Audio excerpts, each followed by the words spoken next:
Don't center on your anxieties, Obi-Wan. Keep your concentration here and now where it belongs. But Master Yoda said I should be mindful of the future. But not at the expense of the moment. Be mindful of the living force, young Padawan. You've heard of the light side and the dark side of the Force, but what if I told you that's just half the story?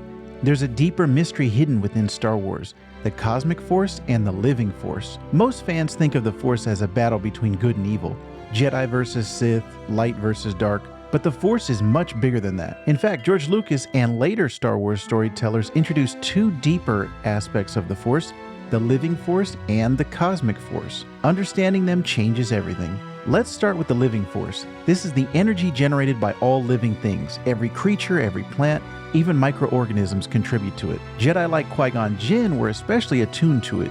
He would focus on the moment, listen to the will of the force around him, and trust his instincts. Remember when he said, Feel, don't think. That's the living force in action.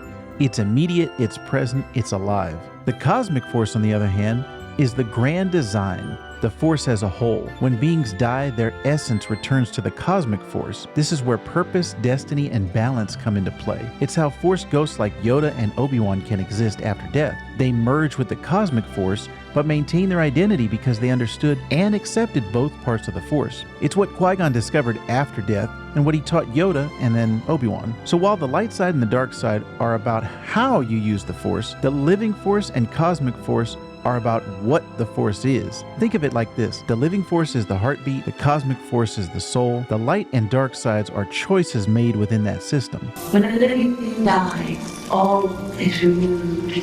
Life passes from the living force into the cosmic force and becomes one with it. One powers the other. One is renewed by the other. Here's the twist. Some fans argue that the Jedi lost their way by focusing too much on the cosmic force, prophecies, long-term plans, and ignored the living force, the here and now. Qui-Gon saw that. Anakin's fall might have been prevented if the Jedi had stayed connected to the living force. What do you think? Let me know in the comments down below. Have you ever thought about the force this way before? And what do you think is more important, the will of the force in the moment or the big picture of destiny and balance? As always, I am honored if you would join us.